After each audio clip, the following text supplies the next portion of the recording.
massacre after massacre, a lot of war, a lot of slavery. It's a pretty difficult history, and notably one that doesn't seem to be well known. Massive killing, massive enslavement. There's been an effort by Muslims to sanitize just how brutal these campaigns were. Why are other Christian communities essentially extinct across the Middle East? It didn't happen by accident. So do we have a sense of what the numbers were? There are actually surgical descriptions of what was done. The worst procedure was where they would remove.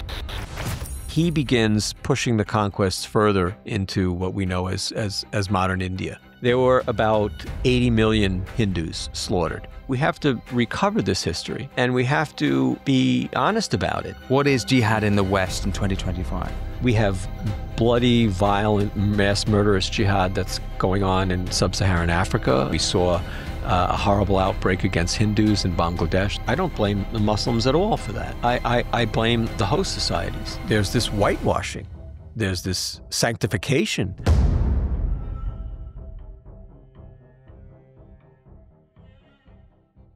Dr. Andrew Bostom, thank you so much for taking time to speak with me. You are a prolific writer and scholar of various aspects of Islam.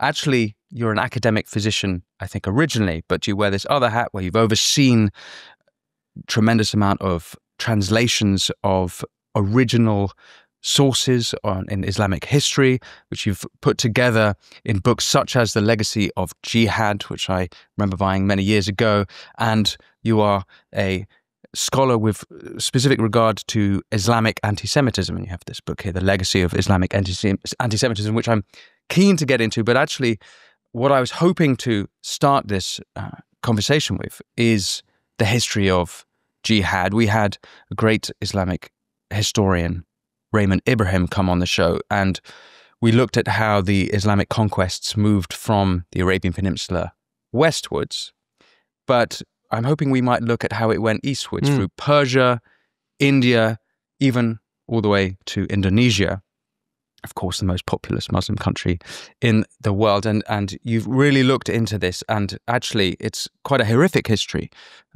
Massacre after massacre, a lot of war, a lot of slavery, and it's, as you record here in The Legacy of Jihad, it's a pretty difficult history, and notably one that doesn't seem to be well known, considering tens of millions of people, some say up to 80 million, were killed in these Islamic conquests eastwards in this Asian subcontinent.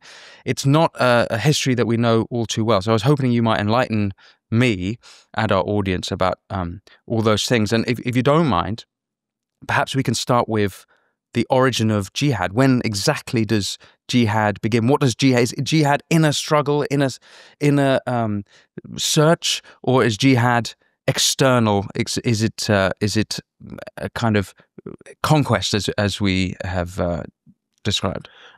I mean, at its essence, it's imperial conquest, and its origins really we see.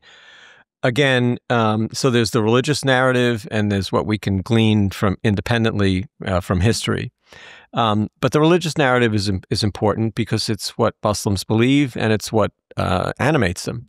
And so when we look at how Muslims depict the life of Muhammad in their traditions, in these communications called the Hadith, which are the words, deeds, and even gestures of Muhammad as recorded allegedly by his earliest followers. And then there are these early sacred biographies of Muhammad called the Sirah, which curiously, I think the earliest one is at least 100 years after his death. So that narrative is very clear in showing that Muhammad was a marginally, minimally successful proselytizer in Mecca, and then he emigrates to Medina. This is the Hijra. The Hijra, right. 622. Right. Interesting also, Winston, is that's when the Muslim calendar begins. It doesn't begin with Muhammad's alleged birth or approximately 570. It doesn't begin with his first revelation, allegedly, again, about 615. It begins when he moves and becomes a religio-political leader.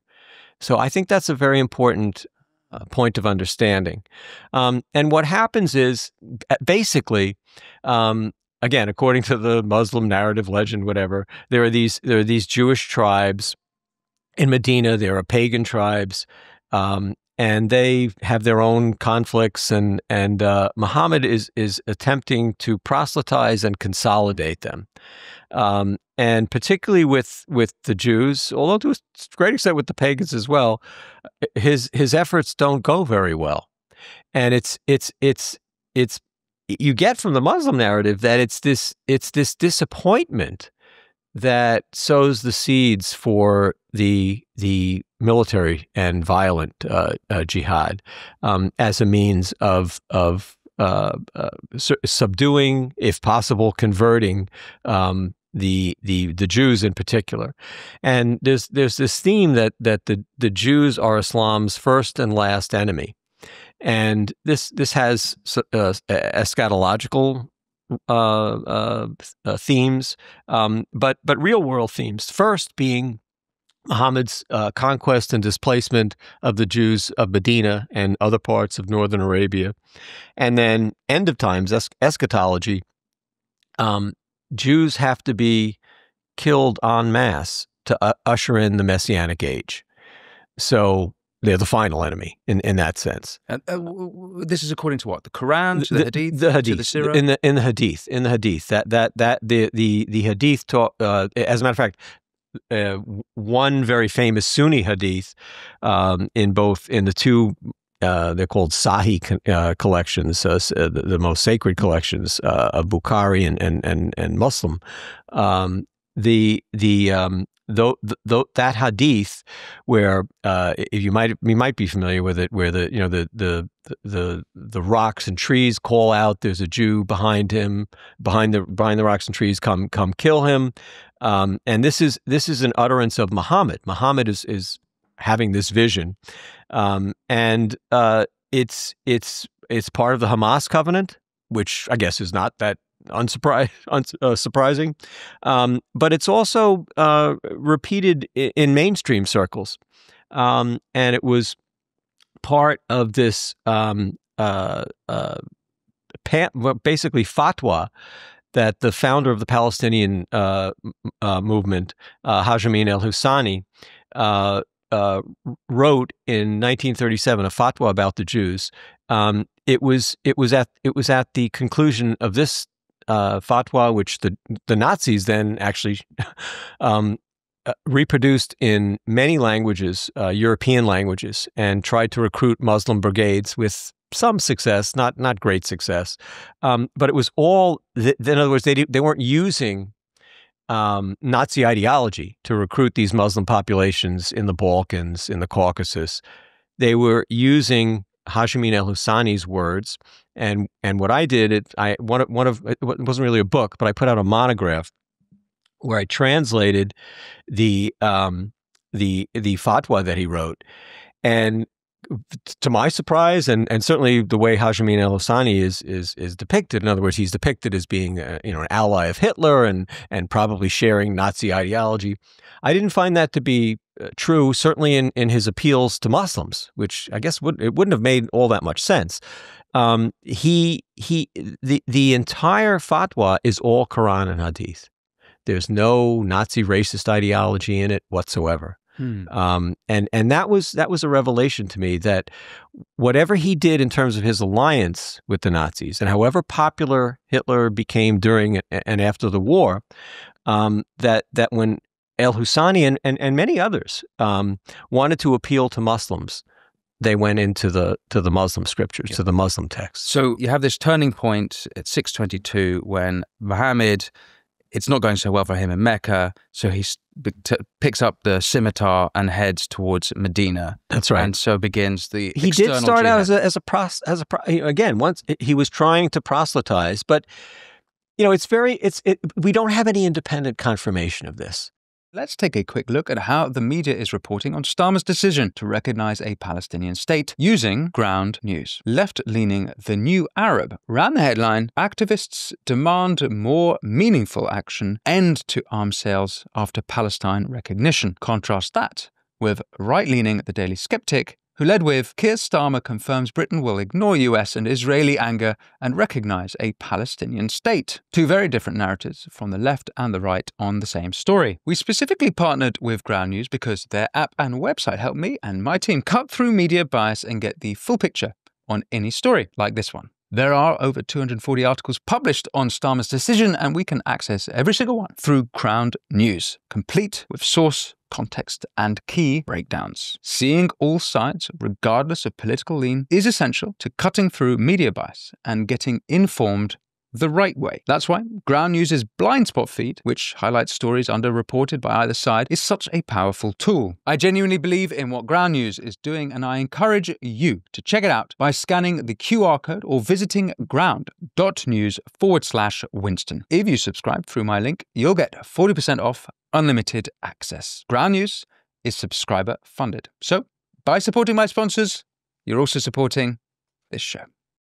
So it's all the Muslim sources, but so the Muslims can read them and non-Muslims can read them. When I read them as a non-Muslim, it looks like, yeah, the Jews, as depicted in this literature, are mocking him, because from their perspective, he makes no sense.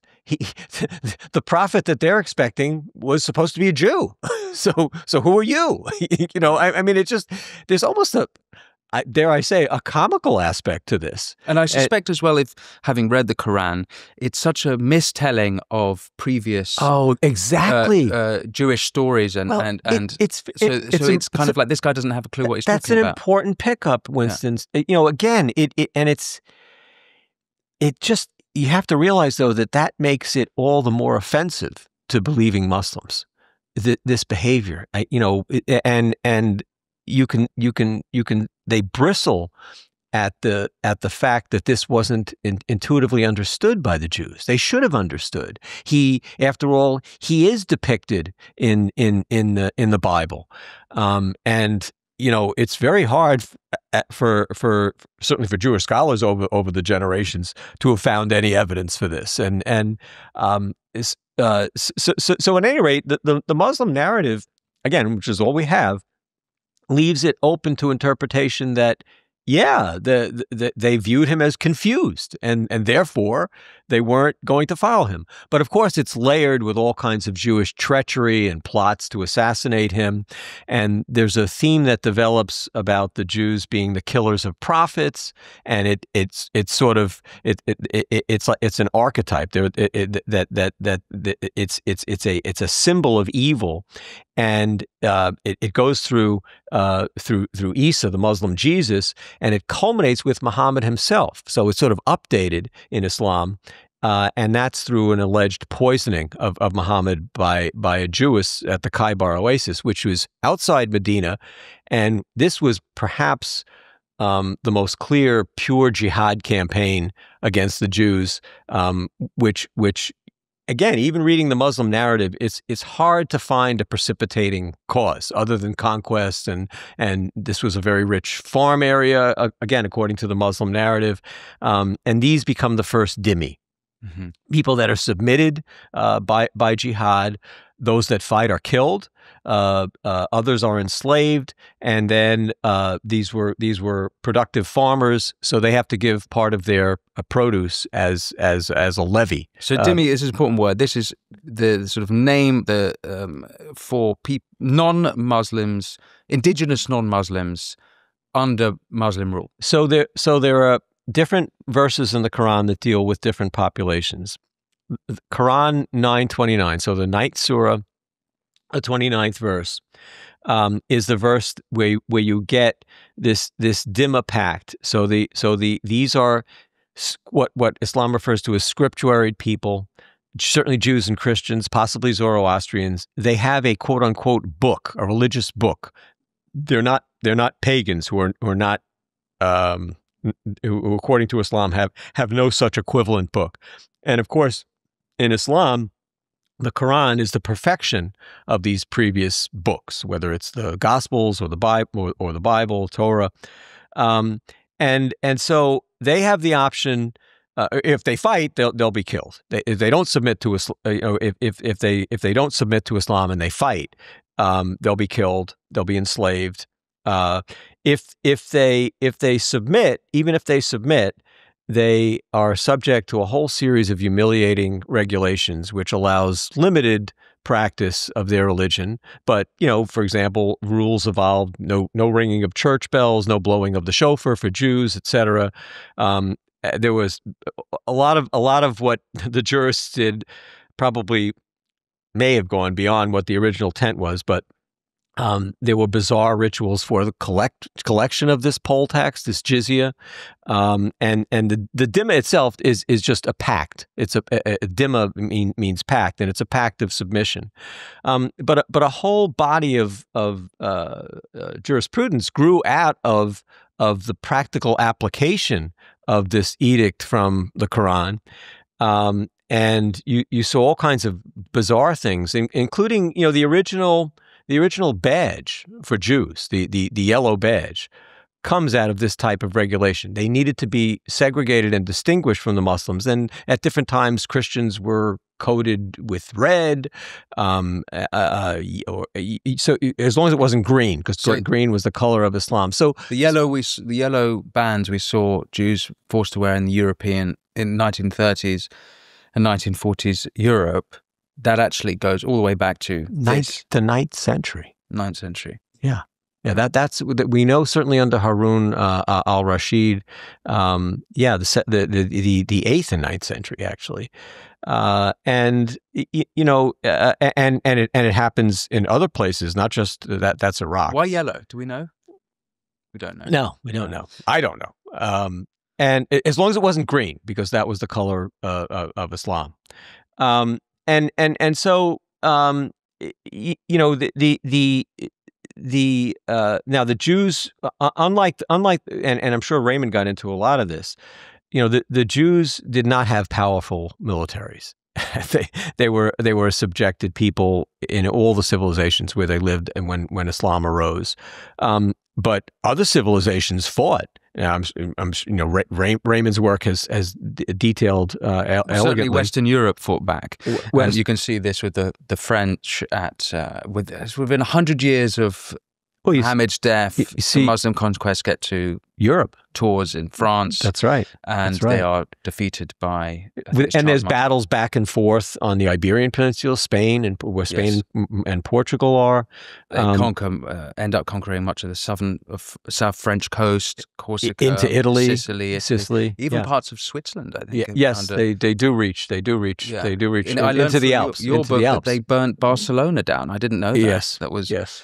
But you were interested in the other direction. I wanted to go in the other direction. Yeah. So I just wanted to get to the beginning of jihad, so we get a sense of this. Now, it seems to me, if I've got my history correct, they start actually by going north to Palestine, and this is under Abu Bakr.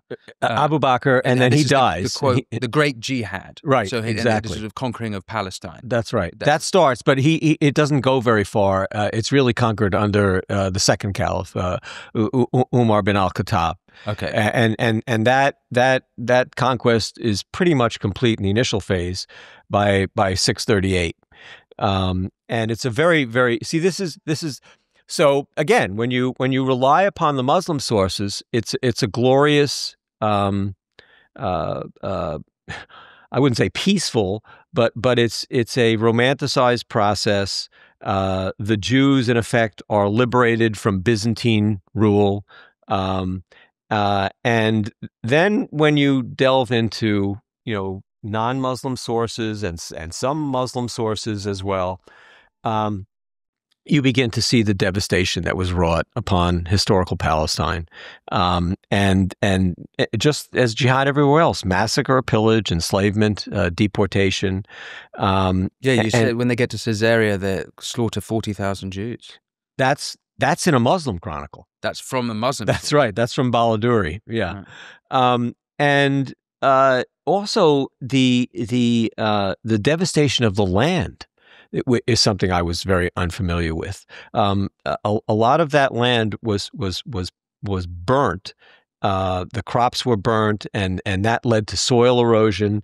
And it was forced to lay fallow for many years. And at the time, Moshe Gil wrote his incredible history of it's just it's a huge academic tome, about 1,000 pages. It's called The History of Palestine, 634 to 1099. So we're up to the First Crusade, and he talks about how in the period, I guess he completed the first edition of the book in the 1970s.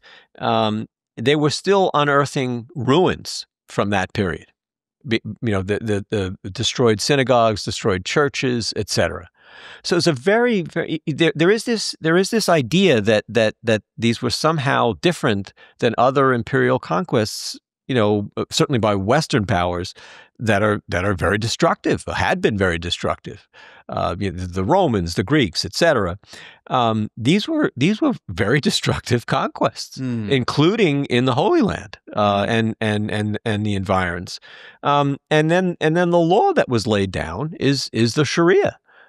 Which I just alluded to briefly is very discriminatory towards non-Muslims, Jews and Christians, and there was some of this badging in historical Palestine itself, particularly under Caliph Harun al-Rashid, who was one of the Abbasid caliphs.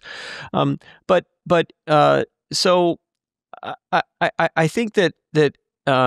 We have to recover this history, and we have to be honest about it. Yeah.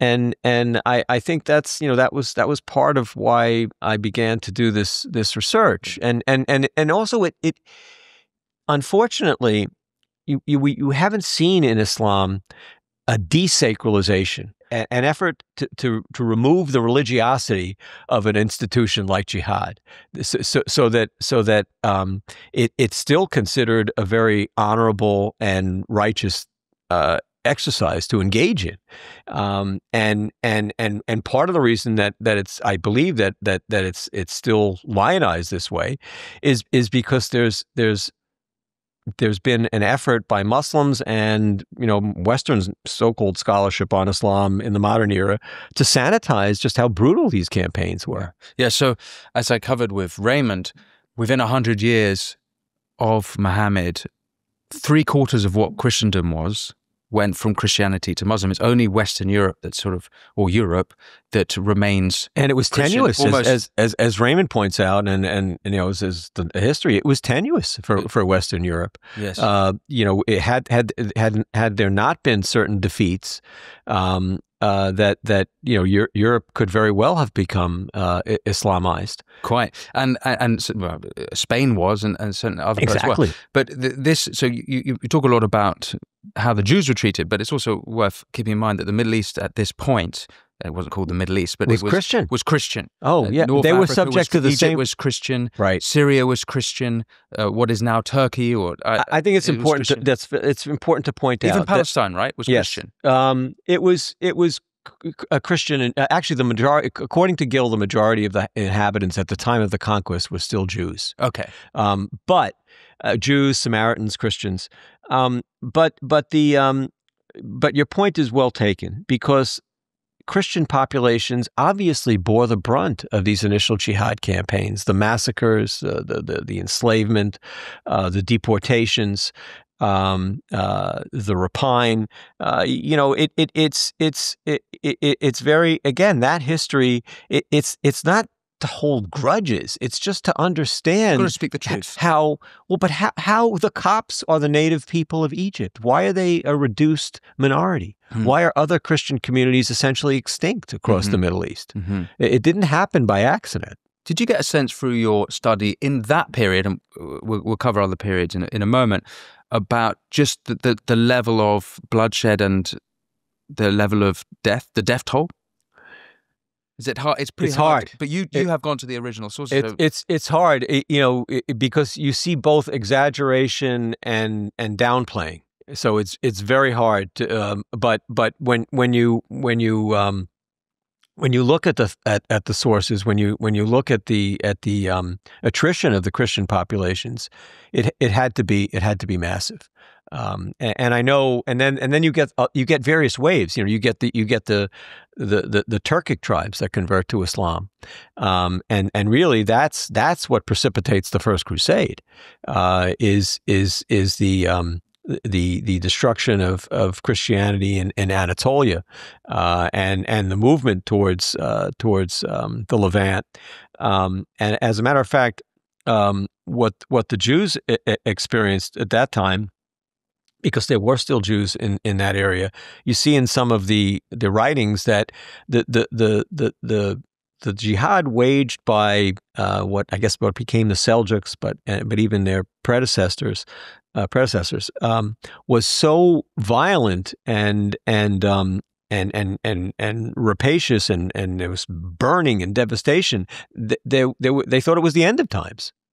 And I was not aware of this literature until I researched the first book. So yeah, there's no question that these were very, very devastating conquests with upheaval, and that's in the Middle East and on to Europe and into Asia Minor. But I know you were curious about moving I east. want to understand how they go east. So at this point, I imagine Persia is Zoroastrian. At the outset of, I guess we should probably talk about Mesopotamia, and is Babylonia the same thing? Would we say that's modern day Iraq? So and that's used as a launching point to Islamize what we now know of as Iran, and it was devastating to Zoroastrian civilization, and again the Zoroastrians, you see the remnants of them, the small remnants. Actually, most of the community, I understand, is in India. They're known as Parsis, but the Zoroastrian community, again, because they were considered to have a book, were treated analogous to Jews and Christians in terms of Quran 929 and the Pact of Submission. They weren't just given. I didn't say what the other option was for non-scripturoid people. That, according to Quran 9:5, the fifth verse in the 9th surah, was conversion or death. So if they have a book, i.e., if they are people of the scripture, right? Those early Muslims didn't mind what the book was, because there's no link, is there, between the Zoroastrian scripture and the Jewish Christian tradition? It could also have been a contingency. It certainly became a contingency for the Hindus. There were simply too many to slaughter. It was not a practical thing to do. There's just so much slaughter you can engage in. And I forgive me, I don't know how populous Iran was, but they could have run into some of those issues too, that maybe there were too many Zoroastrians to slaughter.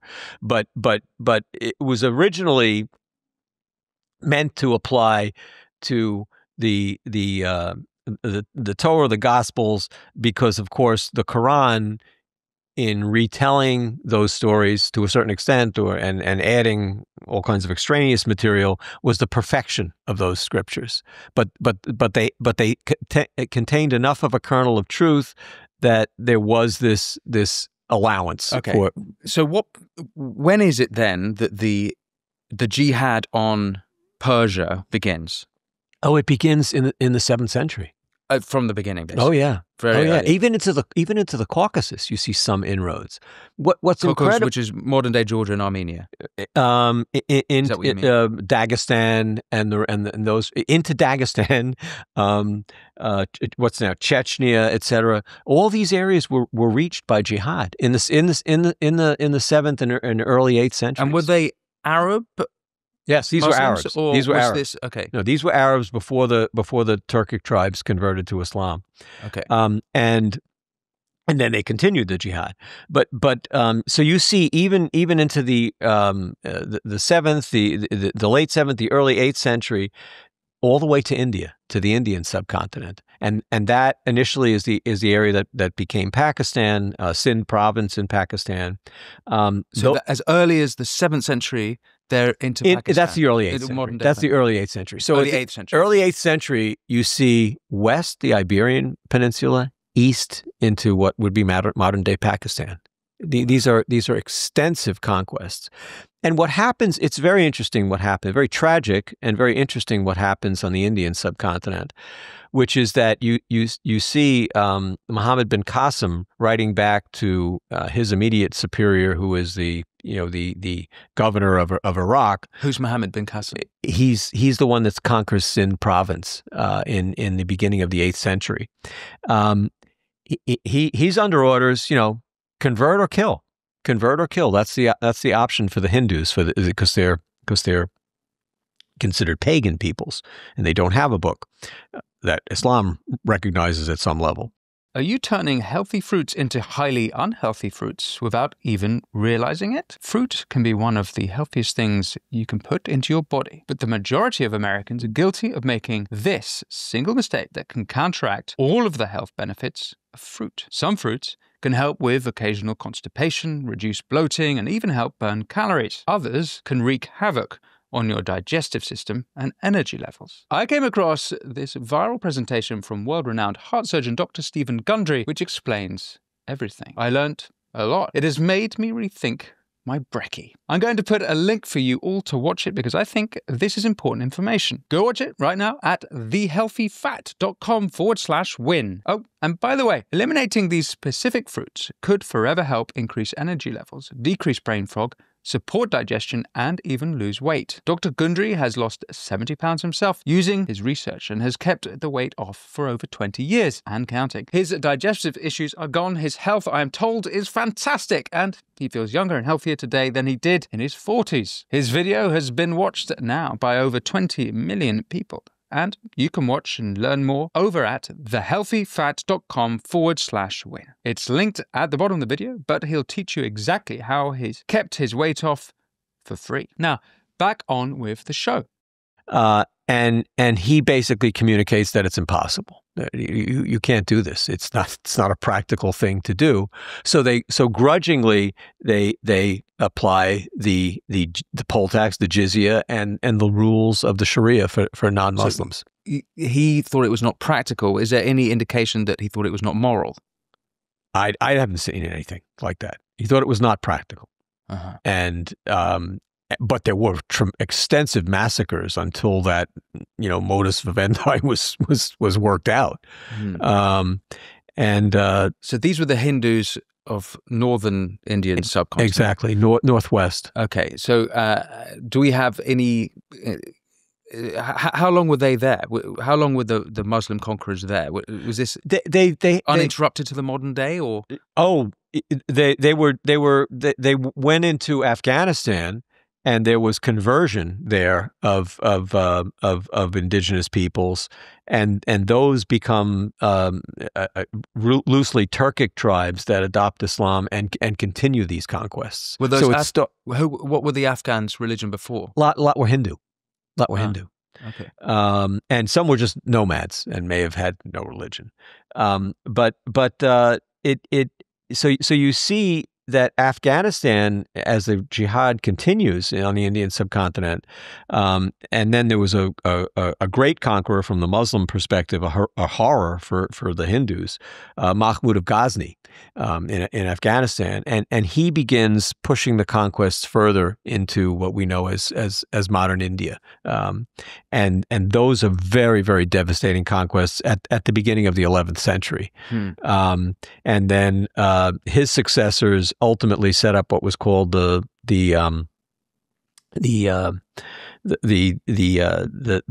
Delhi Caliphate, Sultanate, I'm sorry, and that lasts from 1206 to 1526, and that's succeeded by the Mughals. And all these jihad campaigns, Winston, are very, very devastating. The massive killing, massive enslavement, massive destruction of religious structures, Hindu religious structures. And then there's even a period, late 12th, early 13th century, where basically, but for the Himalayas, I guess, would have gone into Nepal. you see the destruction of Buddhism in northern India, and again, pagan people, very, very destructive of their religious structures, and this is northern India, and so you see Hindu civilization and Buddhist civilization bear the brunt of these jihad campaigns as well, and that's rarely discussed, other than by by Hindus in India and Buddhists. Oh, so you've looked at the sources, the original sources for of the non-Muslims. Yeah. So you have two sets of sources. You have the very triumphal Muslim sources, which in many respects, I think there's a certain honesty, maybe some exaggeration, but not seeing these what we would look at in certainly in through a modern lens as horrific, brutal conquests. They're very much celebrated. The numbers of Hindus killed are celebrated. So do we have a sense of what the numbers were? Yeah. So what happened was, and this became very controversial. Although I was in preparation for this interview, I was rereading some of the debates.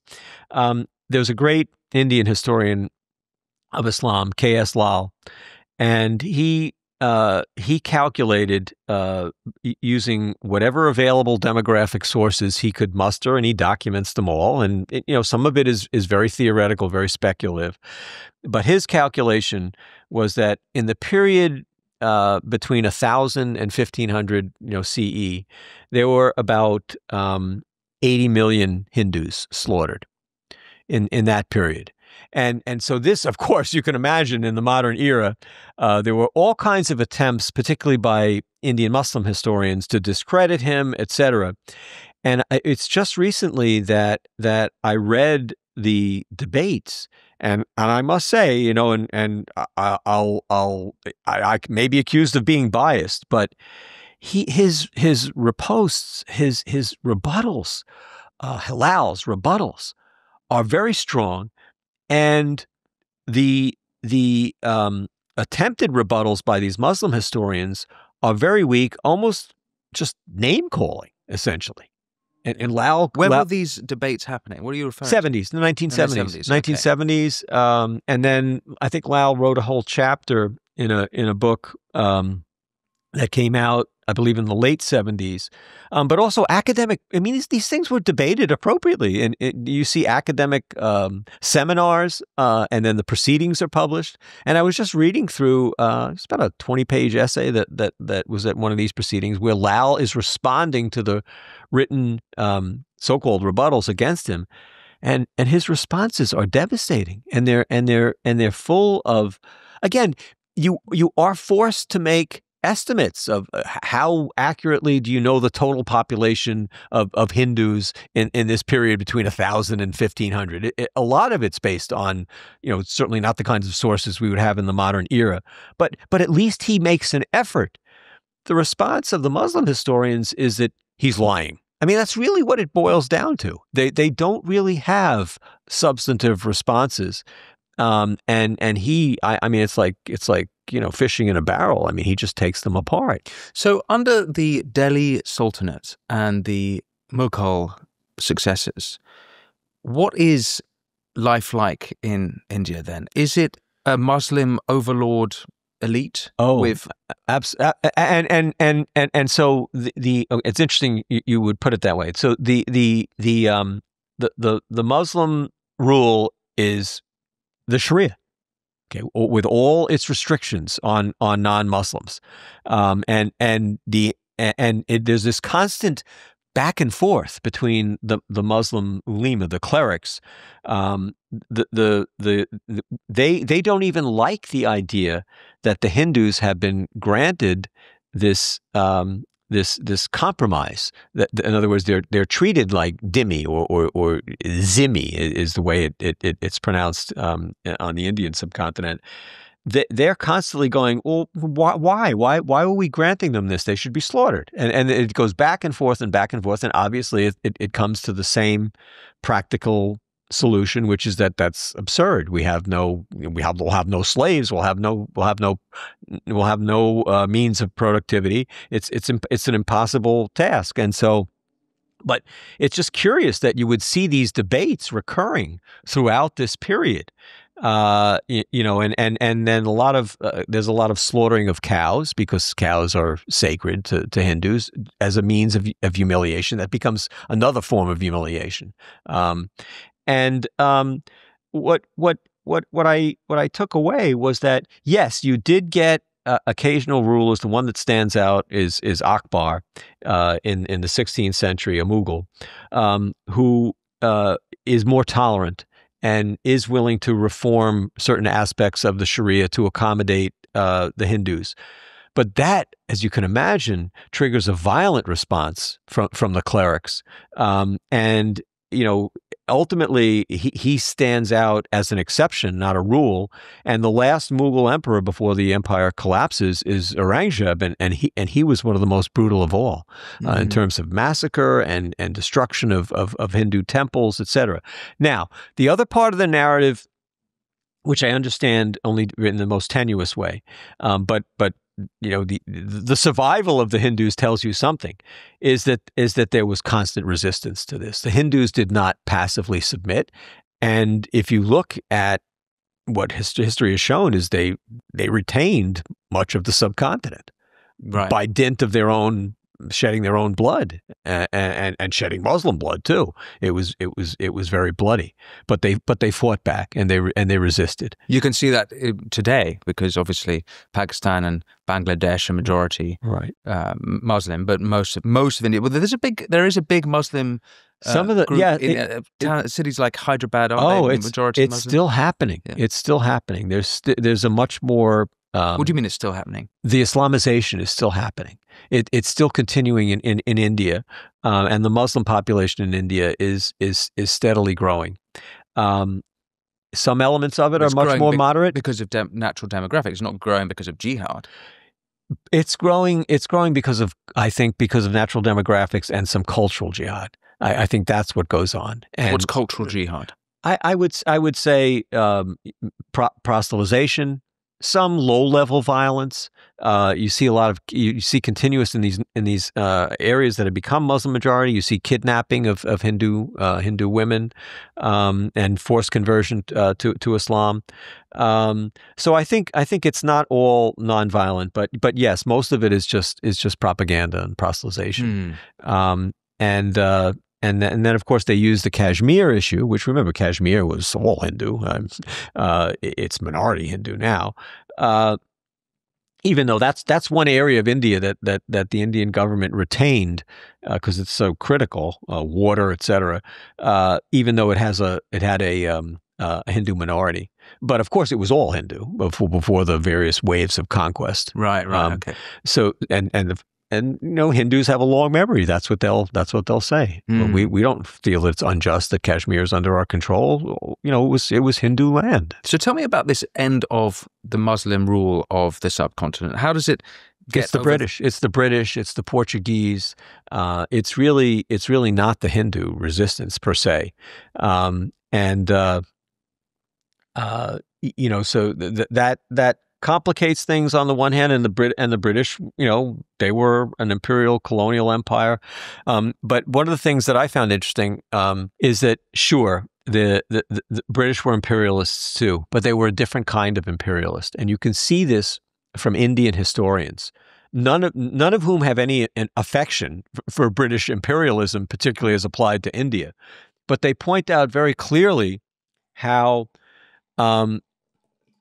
On the one hand, the British were conquerors, like conquerors are, but they at a certain point in their civilization felt compelled to preserve and even restore Hindu civilization, and that if you're gonna take the evils of colonialism, Muslim colonialism, British colonialism, Muslim colonialism in terms of its evil and its destructiveness, far outweighs what the Brits did, and you'll see this grudging admission that there were contributions that the British made in terms of preserving Hindu culture and extolling it.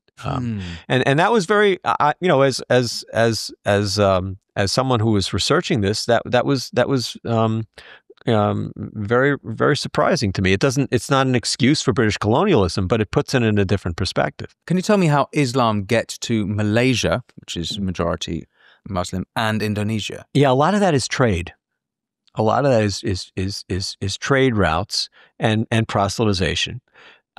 Indonesia, I'm a little more familiar with. It is very much initially trade, but then some of the Islamized tribes begin to wage jihad against their still pagan neighbors. So when does it first get to the shores of Indonesia? I think we're talking about the Middle Ages,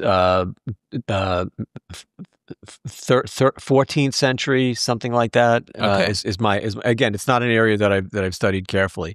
What I did find interesting, though, and because I've only studied it tangentially, is I was very concerned about this issue of female generation, and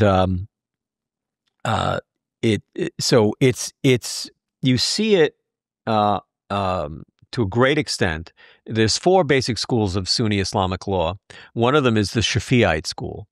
In countries that are under that particular jurisprudence, predominantly, like Egypt, like Indonesia, you see extensive rates of female generalization. And in this debate about how much Islam had to do with that, I thought Indonesia was a very interesting case study. And what I learned is that you could see in the interior of Indonesia reports by, particularly, the Dutch had a colonial enterprise in Indonesia. You could see Dutch ethnographers and anthropologists studying the tribes in far-flung regions of Indonesia. And what they noticed is that it was only the Islamized tribes where this practice was engaged in. In other words, those that had retained their paganism into the late 19th century, etc., there was no female generalization. Well, what's curious, and so we have this problem in Britain because there's a lot of FGM that goes on. I believe that there's cases that the last time I read into it is something like 120,000 cases in the UK, but that's mostly from Eritrean and Somali communities and heritage backgrounds, rather than Pakistani. And so, by counterexample, the grooming gang scandal we have is predominantly from Pakistani background rather than from East Africa. So what I found as a useful way to look at this is to see which school of jurisprudence would prevail as one way to do it. There's a Shiite community, the Bohra, where it's also, for whatever reasons, widely practiced. But if the country is under predominantly Shafi'ite jurisdiction in terms of Islamic law, like Indonesia, like Egypt, you'll see very, very high rates. Shafi'ite. Yeah. So it's Imam Shafi was the originator of this school. Others like the Hanafis, etc., you may not see nearly as much. There's nothing about FGM in the Quran. And no. So, is there anything? No, it's in the traditions, though. It's in the It's in the Hadith. It's in the Hadith. Yeah. Oh, okay. Yes. Okay. Yes. Right. I see. So, but let's since we want to keep it real here. Gosh, and I know I hope I'm not jumping the shark, but I'm very. It's an awful practice. It has medical complications. It obviously has psychological and social complications, and it's to be prevented if at all possible. And I went ballistic when I saw the American Pediatric Association saying that, if we allow clicking, they called it nicking. Yes, clicking in the United States. I went ballistic when I heard about this. And the American Pediatric Association, as an alternative, so that these more barbaric procedures were fully removed, would not be engaged in, allow clitoral nicking. When did they say that? Oh gosh, this was in the past 10 years. And then of course there was pushback to that. I was like, why did they even say this? It was just because apparently this had been tried in Indonesia where it's a real problem, and it didn't work there either, because a lot of it had been tried, as opposed to more extensive procedures. Okay. And what happened was the local practitioners would we're not going to do that. They did what they were used to.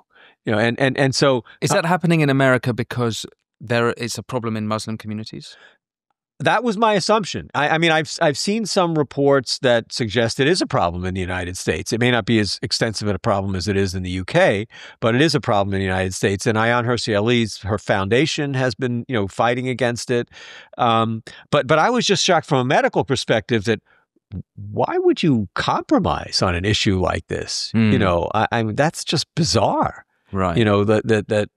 But to bring it back to reality, now we're dealing with the absolute lunatic barbarity of transgender surgery and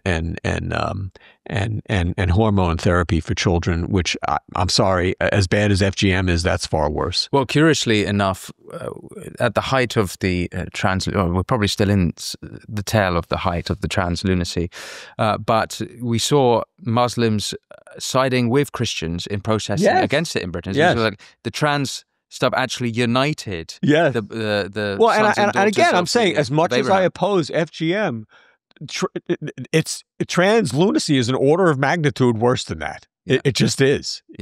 I'm sorry. I'm not minimizing FGM, but there are things that are worse, and we did it in the West. So yes, quite. So we've sort of painted a picture of Islam spreading eastwards, and I wondered, before we go into these anti-Semitism of Islam, whether there's any part of that story, a significant part that we haven't properly covered. I think of Georgia and Armenia. You mentioned the Caucasus, but I'm quite curious about what happened there, because you wrote that Tbilisi, all the churches in Tbilisi were burnt and destroyed. So the waves that I'm familiar with are the Arab waves, and the constant invasions from the Abbasid Caliphate that was seated in Iraq against Armenia. Although again the Armenians resisted, they get subjected to the Seljuks, to the Turkic waves of conquest. They all get subjected to the Islamized Mongols. We know in the West as Tamerlane, right, Timur. Those were absolutely devastating conquests, in the 14th century. These are sort of doubly devastating because they were already, before they were Muslims, they were already Mongols butchering tribes. That's right. Warmongers of there's a very Genghis Khan being the most famous. This is an interesting little tidbit. So was it Grousset was the French historian? There was a French historian of Tamerlane. And I remember, and this is where our mutual friend Ibn Warwick was very helpful. He did a biography or a chapter on the Timur, the Tamerlane's conquests, and in the original French, it says he killed from piété coranique, Quranic piety. In the first academic English translation, it says he killed from piety. They take out the word Quranique.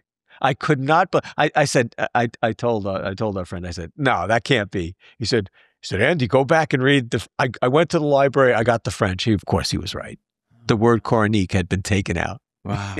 He killed from Quranic piety. There's a very interesting, when I was researching the legacy of jihad, and actually the idea of calling it the legacy of jihad came from this series of books called The Legacy of Islam, which were written by very good, now they're demonized, quote unquote, Orientalist scholars. They were outstanding academics, very, very balanced. Some of them were quite Islamophilic. But one of them, who was an interesting fellow, Maxime Rodinson, he was an anti-Zionist Jew, and a Marxist who very late in life renounced his Marxism. He was a very interesting character, but I don't think he ever renounced his anti-Zionism. But at any rate, he was a pretty balanced scholar of Islam. And even he, coming from his roots, was so upset as what was going on in the academy. In 1974, he said, understanding of Islam. He's talking about the academic left and the post-colonial left, and some members, his colleagues who had actually converted to Islam. He said, understanding has given, when it came to the teaching of Islam, understanding has given way to apologetics, pure and simple. And this is 1974, and he was saying it had already been going on for a while. So this was published in 1974. Can you imagine? It probably goes back, 60 years at this point. Understanding has given way to apologetics, pure and simple. And it makes a lot of sense. There's something curious about that, which is that until the turn of the century, so until 120 years ago, it was absolutely understood, widespread in the West, and not just in Europe, but in America, about the Islamic conquests. Yes. It was, Daniel Defoe wrote his book, Robinson Crusoe. It starts with someone being a British being a slave in North Africa. By the Barbary pirates, by the Barbary Jihad pirates. And those are jihadists. I mean, see, Yeah. So when people use the Barbary pirates, people think, what is it, like the Pirates of Penzance? Is it like Peter Pan? No, these are jihadists. They're jihadis. And it was commonly understood. In fact, it was commonly understood as early as Bede, who was writing about it not long after the Muslims there were got to France. forays into Wales and into Ireland where Brits were captured. Not people, not merchants, sailing in the Mediterranean.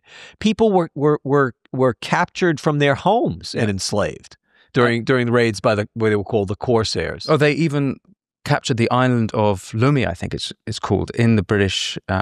It's just off the coast of Bristol, and they had held it for 5 years. So they actually captured British territory. Iceland was attacked at certain points, and we had the colonists before the United States became a nation. In their travels back and forth to Europe, they were waylaid and captured and enslaved by the Barbary jihad pirates from North Africa. Yeah. We had obviously the first war that the international war that the United States fought was against the Barbary pirates. Yes. And that was the beginning of our Marines at that point. But also. And when you talk about this lack of apologetics, I was very impressed by an essay that John Quincy Adams wrote after he was president. There was a hiatus, and then he actually got elected and went back to Congress. He wrote about 100-page essay on the conflict between the Ottoman Empire and Tsarist Russia. And he was remarkably candid about the doctrine that was driving this. The jihad doctrine, so there were this idea. Well, there was during the Grant administration. So after the Civil War, there was a document put out by our State Department for consuls that were being sent to the Muslim world, the limited number that were, and it's very explicit about what Muslim foreign policy is. It's the doctrine of jihad. That's their foreign policy. And this was explained to diplomats that were going to be stationed throughout the Muslim world during the Grant administration, in the 1860s, the late 1860s. So I explored it. I actually did explore this a little bit with Raymond, but I wonder what your opinion is. Why then this change? What happened in the 20th century that went to apologia? I think rather actually amnesia. I mean, it's not even amnesia, or maybe it's both. It's just sort of a complete forgetting of what had happened in those Islamic conquests. I think there was a tremendous weakening of Islam when you see the collapse of the Ottoman Empire, the last great caliphate, and it was felt to be quote unquote tamed. Defeated. And so I think there were other threats to nationalisms and communism, et cetera. And it just was put on the back burner. The romanticization may have come as a byproduct of the colonial enterprise, and not, and particularly when it came to world wars and wanting these Muslim populations to side with the various colonial powers. An apologetic attitude could be helpful to get Muslims under British rule to fight the Germans, et cetera, et cetera. Or vice versa, like Hitler recruiting Balkan brigades with the help of Hashim al-Hassani. So I think there are those contingencies. I think Rodin-san really nailed something all the way back when he talked about what the academic left had done. So this was just another way to this red-green alliance that we talk about now to destroy Western civilization. And in fact, even that idea is not unique to egghead academics. This is something that Marx himself preached. Marx wrote a letter to Engels where he talks about, and he hated all religions, including Islam, but as a means of sowing discord and revolution in Tsarist Russia, he advocated siding with the Ottoman Empire because they were at each other's throats. Mm-hmm. And so you see this idea that the prototype communist was perfectly willing to use Islam to disrupt a Western bourgeoisie imperialist society. The Red-Green Alliance actually literally started with Karl Marx. Karl Marx. And there's another interesting tidbit. And this comes later, but there was Bernard Lewis wrote a wonderful essay. There was a lot of speculation about which way the Muslim world would turn in the 1950s at the height of the Cold War. Might it be open to communism? And Lewis appropriately argued that no, these are deeply religious societies. They're not going to go for atheistic communism, whatever some thin veneer of elites might say. But he also pointed out that there are compatibilities because they're both essentially totalitarian ideologies of conquest, et cetera. And to illustrate that point, he claimed there was a comic. He doesn't identify who it was in the 1950s era because the essay came out in 1954, I believe. And he said, yes, there's this very amusing sort of aphoristic statement that communism there is no God, and Karl Marx is his prophet. In other words, based on the Shahada, there is no God other than Allah, and Muhammad is his prophet. And I was curious. I said, okay, that's a very clever. It turns out that's not true. In fact, I don't know how independently I came across this expression. It was actually the communist credo in the period before the Bolshevik Revolution, that these various communist clubs in the UK, in Germany, to be a member of the club, this was serious stuff. You had to say, there is no God and Karl Marx is his prophet. So Lewis, who had a sense of humor, was just wrong about this. This was a serious matter. And so there was obviously, a recognition of this type of submission, but this time to whatever a secular religion, an atheistic religion. Yeah. But it was very much analogous, and there's been lots of ex-communists, et cetera, writing honestly about communism. Jules Montereau was one who called Bolshevism, communism, the 20th century Islam. Churchill discussed this. The Christian apologist G.K. Chesterton talked about it all across the intellectual realm because Bertrand Russell, the atheist, said the same thing. So there was a lot of this idea going on that you basically have a totalitarian system, and I think the simplest way to understand it is that there was a French scholar of Islamic law in a very dry paper. The most interesting thing that I found in the paper was he called Islam a doubly totalitarian system, in that it claims to have license to subject the world to Islam, to an Islamic order, to a Sharia-based order, and that it also governs the life of individual believers down to the minutest detail. And so he called it a doubly totalitarian system. And I would add that it also imposes great restraints on non-Muslims, not just Muslims. But one of my pivot, because I was gonna elaborate. And I never did this, and it's a great area to investigate further. But I had basic material on the conquests, the Jihad conquests in the Indian subcontinent, and I wanted to do a more elaborate study and develop that topic more. My hesitation was linguistic too. I got a lot of help with Arabic, with Farsi. I was now going to have to get Hindi and other Urdu translators, etc. And that was going to be a monumental task. But although a lot of material has been translated into English, it I don't know if I'll ever get back to it. But I pivoted to the second book when I saw, I mentioned Akbar, who, the Mughal ruler who engaged in some reforms. He was a very pious and very bloody jihadist at the beginning of his reign, but he began to introduce some genuine reforms later in his reign. And of course, those were violently opposed by the Orthodox Muslim clerics. And one of the clerics was a Sufi that opposed his reforms. His name was Sir Hindi.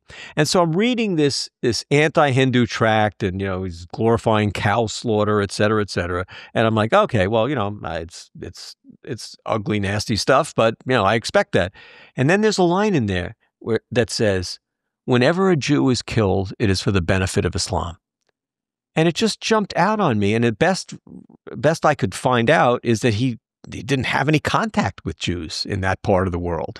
And so I said, because you have to understand, Winston, that the idea is that, all the anti-Semitism that you see from Islamic societies is borrowed from the West. That's been the trope that's been out there for many borrowed from the West, introduced by Christian missionaries, by fascists, Nazis, and the whole nexus between the Palestinian movement and Hitler through Hashemi al-Husseini and others. It's all a Western phenomenon implanted into the Middle East, and I was like, well, what about this? What does that mean? Yeah. And that's really what led me, to the second book. And I just want to, if you just of course indulge me. So I had finished the manuscript. This is the second edition. I had finished the manuscript. So this is the legacy of Islamic anti-Semitism. Yes, I had finished the manuscript. From sacred text to solemn history. Oh, and by the way, it's interesting. We may get back to the cover art. That's an interesting story too. So I was done. The Prometheus was typesetting the manuscript, and I had a little lag time. And I don't know why, it just struck me that I would do this thought experiment. So I had researched this. I'll explain what it is. I had found this quote, and I found it extremely interesting.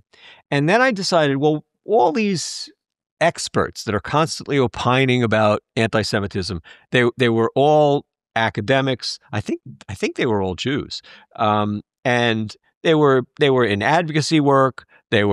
One was a former ambassador. Where is this? When is this? This was as the first edition. This is like 2008. As the first edition is about to come out, so I had this lag time. I wrote to them all email. I had their email addresses. I said, in your opinion, would this quote, and I'll read it to you, exemplify racial or at least ethnic anti-Semitism? Moreover, would you please hazard a guess as to where and when it was written based upon the contents? And now I'll read you the quote. Our people, the Muslims, Observing thus the occupations of the Jews and the Christians, concluded that the religion of the Jews must compare unfavorably, as do their professions, and that their unbelief must be the foulest of all, since they are the filthiest of all nations. Why the Christians, ugly as they are physically less repulsive than the Jews may be explained by the fact that the Jews, by not intermarrying, have intensified the offensiveness of their features. Exotic elements have not mingled with them. Neither have males of alien races had intercourse with their women, nor have their men cohabited with females of a foreign stock. The Jewish race, therefore, has been denied high mental qualities, sound physique, and superior lactation. The same results obtained when horses, camels, donkeys, and pigeons are inbred. So I asked them to do two things. As I said, is this anti-Semitic? And when was it? When was it written? And so I'll read you some of the responses. But when was it written? I'll get to that in a minute.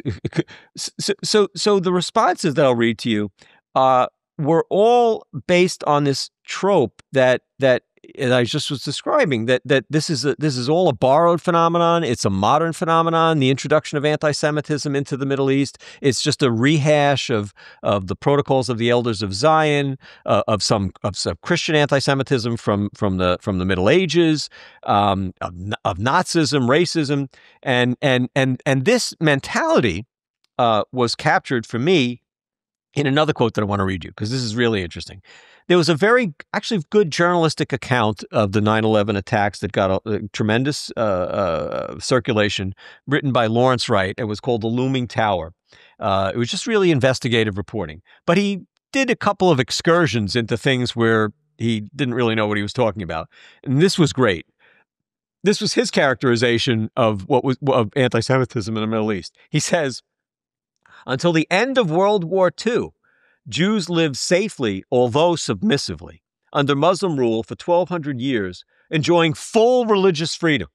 But in the 1930s, Nazi propaganda on Arabic language shortwave radio, coupled with slanders by Christian missionaries in the region, infected the area with this ancient Western prejudice, i.e. anti-Semitism. After the war, Cairo became a sanctuary for Nazis, that's true, who advised the military and the government, also true. The rise of the Islamist movement coincided with the decline of fascism, but they overlapped in Egypt, and the germ passed into a new character. So, my respondents to that quote that I read you said, I imagine this was written under the influence of modern theories of racial inferiority. If I had to hazard a guess, that was one response. I would say this is from a sermon in a Gaza mosque this past Friday. Could be any mosque in the Muslim world or Nazi Germany if it weren't for the first line, definitely racial. How about current Wahhabi establishment? I have no idea who said it, but I'll hazard a guess just for sport. The Mufti of Jerusalem, circa 1940. Probably last week from one of the mullahs in the UK. Yes, racist to the point of being Nazi-like. I would say the Mufti of Jerusalem or some other Islamo-fascist or maybe contemporary Wahhabi. It's the usual modern boilerplate from the Middle East. This was written in the middle of the 9th century. It was written by an Arabic writer who was considered to be a polymath during the Abbasid caliphate of Caliph al-Mutawakkil. And he was commissioned to write this for a very specific purpose, because al-Mutawakkil, who was an Orthodox Muslim ruler, they had gone through some heterodox experiments before him. He was very upset with the fact that he's surrounded by these Christian kingdoms. And he notices, as a ruler, his job is that, and Jahiz notices this too, you'll see in the writing, is that the Muslim population in the middle of the 9th century hates the Jews far more than they hate the Christians. And he commissions Jahiz basically to write an anti-Christian polemic and to change this situation, because he's got Byzantine Christian empire, he's got the Armenian communities. These are formidable enemies. The Jews are crushed and dispersed in this point in history, and so what Jahiz does, and I won't read you any more from what he actually wrote, but basically what he found is that my ruler is right. The population hates the Jews more than they hate the Christians, and he speculates as to why. he goes into the religion. He talks about Muhammad's, what he refers to as his rancorous interaction with the Jews of Medina and northern Arabia. And then he says the most potent cause is a verse in the fifth surah, the 82nd verse, which essentially says that it's the Jews. It's sort of like a psychological projection. The Jews harbor the greatest animosity for the Muslims. And this is a trope that you see repeated through not only obviously through this period, because there's a Sufi theologian at the same time, in the 9th century, who notices, the local Muslims hate the Jews much more than they hate the Christians. Although he doesn't think it's this verse, he thinks it's the history of the negative interactions with Muhammad.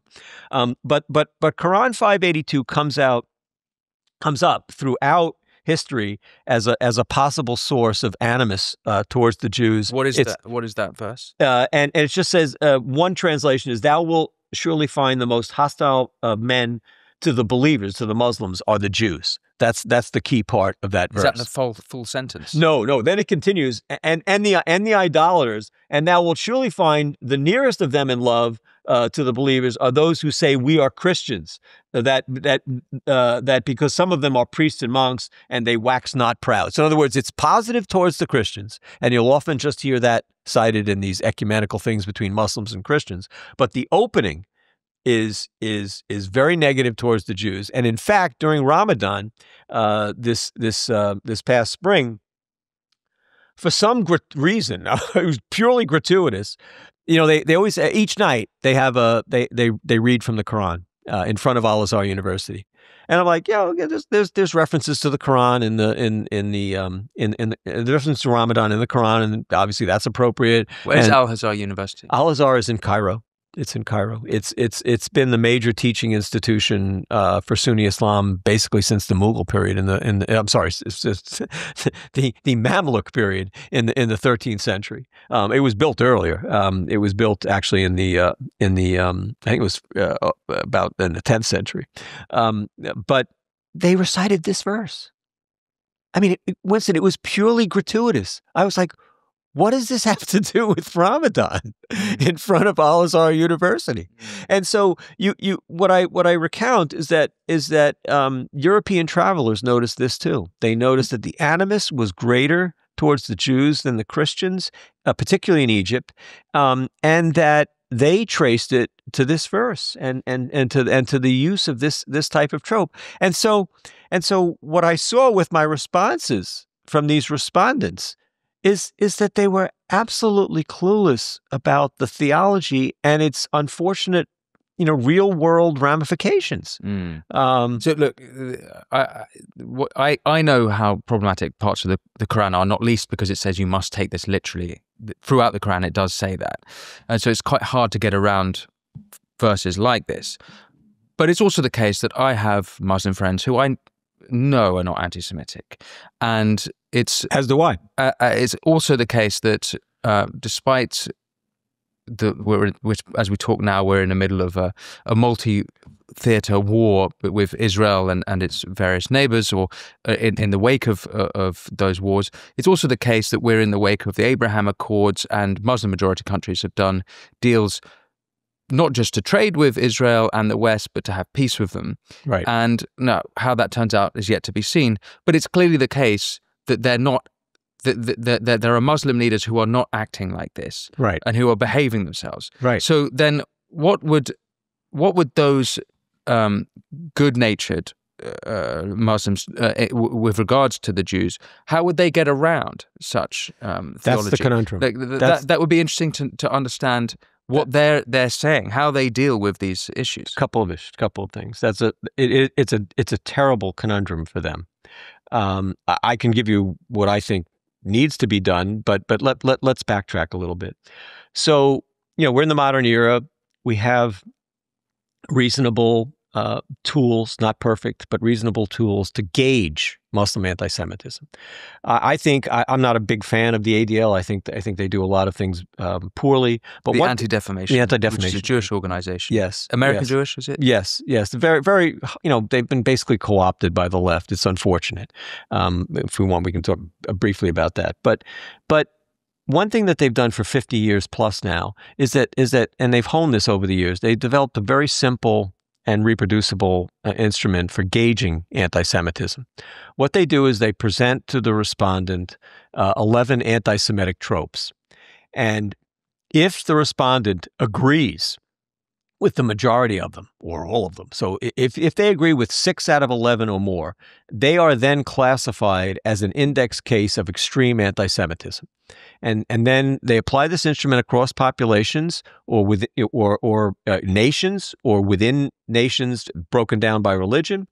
And they just come up with a crude prevalence of, what percentage had affirmed at least 6 out of 11 of these anti-Semitic stereotypes. In the 20 most anti-Semitic countries in the world are all Muslim countries, primarily Arab Muslim countries, but the second most anti-Semitic country in the world, just data published at the beginning of this year, but the survey was done in 2024, is Indonesia. The prevalence of this degree of anti-Semitism was 96% in Indonesia. And what's the Jewish population of Indonesia? Zero, but maybe there might be 1,000 Jews, and they're under siege. But I looked into this. They're under siege? Yes, they're under siege. They're threatened. They've been threatened not to wear kippas in public, or they'll be subject to God knows what. Huh. But there's 1,000 out of a country of about 280 million. Right. And it ranges anywhere from about 65% up to 97% in places, obviously, like the West Bank and Gaza, the Palestinian-controlled areas, and Kuwait. When you start to look, and ADL fortunately has done this. When you start to, and actually you can just do it yourself. If you look, for example, at the Abraham Accords countries, or countries that are considering joining the Abraham Accords, it's no different. As a matter of fact, it's not statistically significant, I would say, but the prevalence of extreme anti-Semitism in countries like the UAE and Bahrain and Saudi Arabia is actually in aggregate higher than the countries that are not in the Abraham Accords. So that's a major difficulty for these leaders that seem to want to live in the real world and just, forget all this theology and just function without constant war and preaching hatred and violence. It's a real conundrum for them to deal with their populations. I also used the data and looked at, well, what about the countries in the Middle East that have banned the Muslim Brotherhood versus those countries that haven't? It's actually, again, using the ADL's data, this degree of anti-Semitism is actually worse in the countries where the Muslim Brotherhood has been banned by the governments.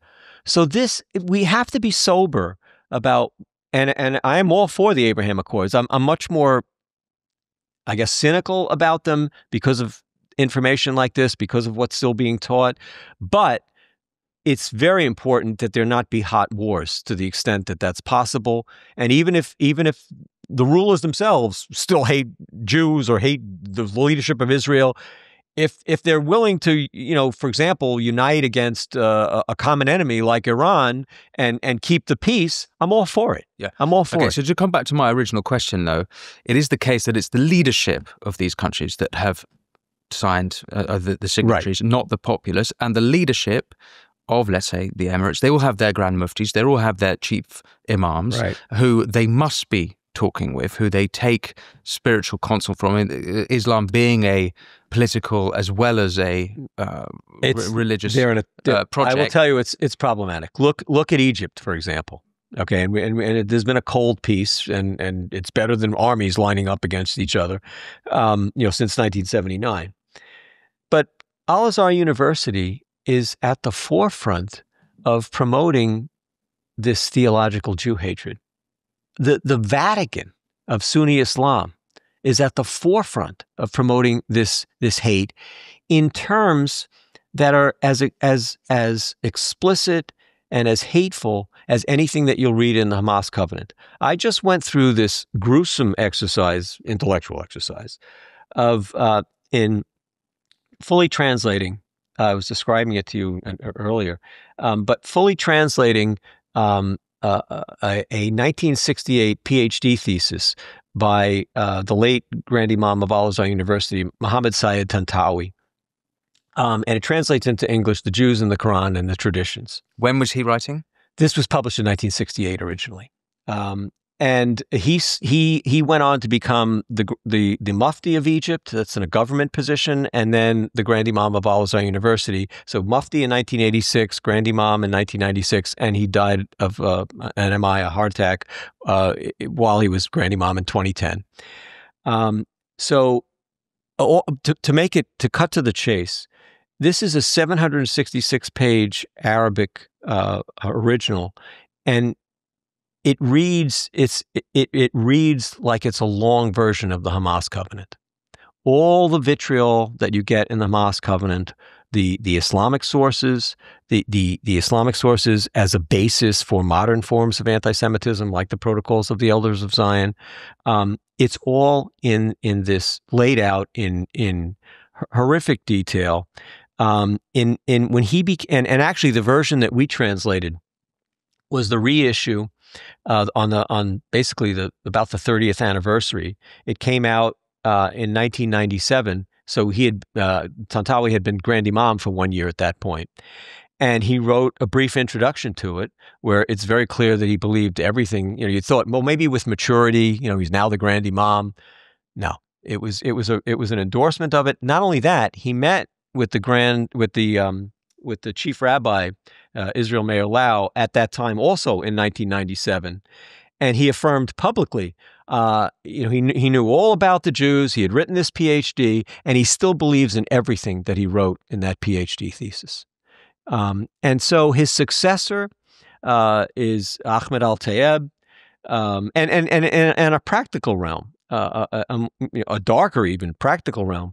Tantawi sanctioned Hamas against Israelis.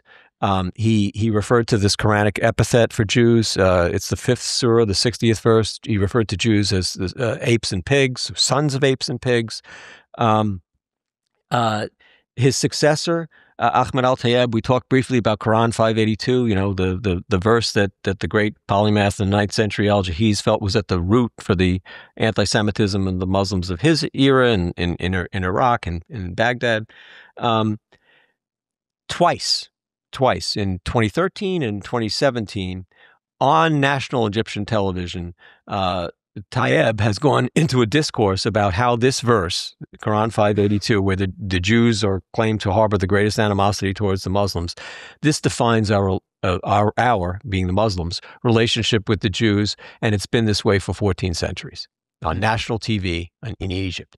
Now, it may be that this is allowed because it's an escape valve for some of this, hatred to, instead of maybe manifesting in other ways. I mean, that may be an excuse for it, but it has an effect. It's giving a religious imprimatur from the highest level. Basically, Al-Azhar is the closest you'll get to a Vatican of Sunni Islam, and Sunni Muslims are about 85-90% of the world Muslims. And this goes on and on. They actually ratcheted it up after October 23rd. You can see the day that the massacre was taking place. October 2023, you mean? I'm sorry, October 7th, 2023. I'm sorry, October 7th, 2023. The day the massacre was taken, the body count wasn't even known yet, but hundreds were known to have been killed. Al-Azhar issued a statement celebrating the Hamas resistance. Less than 2 weeks later, they issued a formal fatwa, again from Al-Azhar, saying that there are no non-combatants in Israel. That all Israeli citizens are appropriate candidates for jihad. So I don't. Again, you're correct. You'll never see more. You'll never see more. You'll never see President Sisi saying something like that. You'll never see that. But it's almost more important if Al-Azhar says it at one level. It isn't, but it isn't on one level. It is on another level that the religious authorities speak this way. And I gave you that example of, why do they gratuitously have to recite Quran 582 during a Ramadan celebration.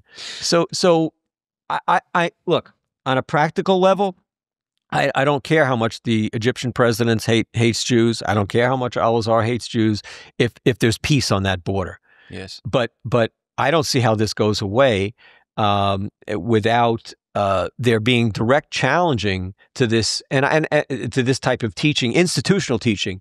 And I think that has to come from Jews, and that has to come from non-Muslims, because it's clearly not coming from Muslims. You will never see a Muslim challenge. No one ever challenged Tantawi, the late Grand Imam. No one is challenging Ahmed al-Tayeb. Pope Francis, before he passed, was involved in all kinds of interfaith dialogue with Ahmed al-Tayeb. This never came up. In fact, the only politician I could ever get to say anything about this was Geert Wilders. You know, when I think it was a 2013 interview. Geert Wilders is the Dutch parliamentarian right, who couldn't become prime minister, but formed the coalition. When Tayeb gave that interview in 2013 on Egyptian national television, where basically he's saying, yes, well, Quran 582 again, which says that, you know, Jews harbor the greatest hostility towards the Muslims. It's kind of a psychological projection for us, but be that as it may, that defines our relationship with Jews, and he conflates Jews and Zionists all the time. So it's Jews. And it's been a source of pain to the Muslims for 1,400 years ongoing. I wrote to Geert, because I have met him, and he was kind enough to respond. I said, can someone please challenge this? Can you challenge it? Can you get Pope Francis to challenge it? And so he put out a very good, public letter.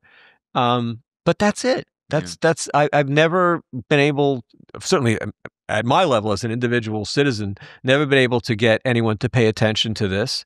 And I think it's devastating, and I think it'll be, if it's not clear already, I'm hoping that my new book will make this even clearer. Yeah. Because this toxic ideology is being preached regularly. It's being preached in the United States. It's being preached in the UK. Yeah. And it's not being challenged appropriately, because after all, there's Christian anti-Semitic theology, certainly from the Church Fathers, etc.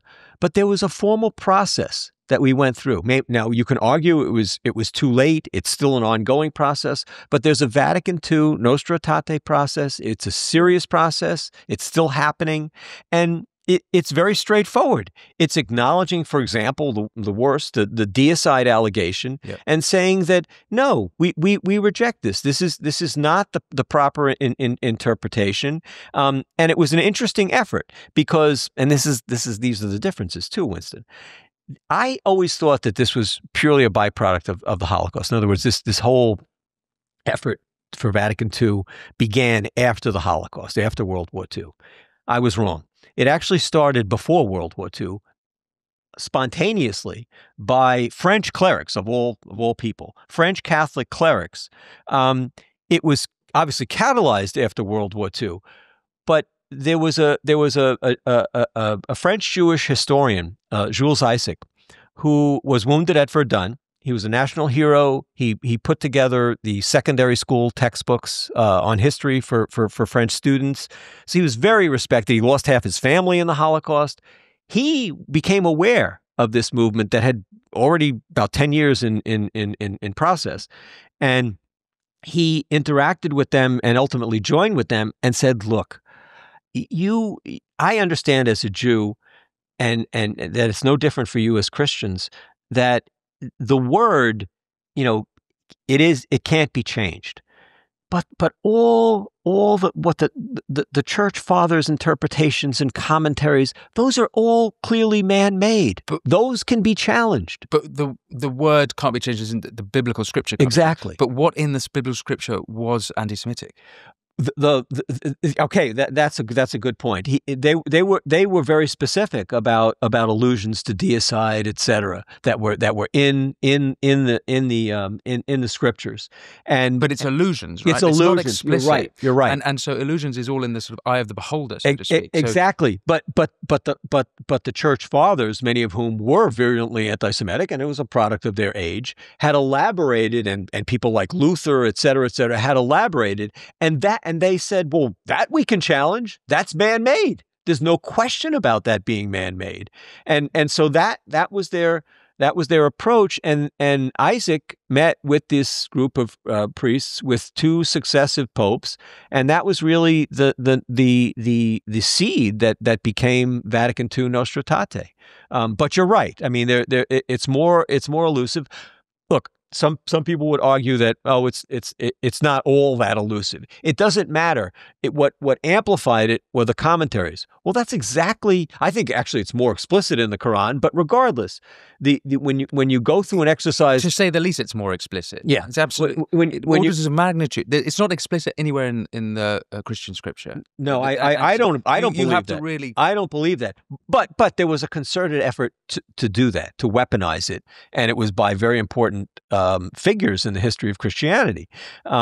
So that they could challenge, they could change the catechism, they could change what was taught about these verses, essentially, because that was all man-made.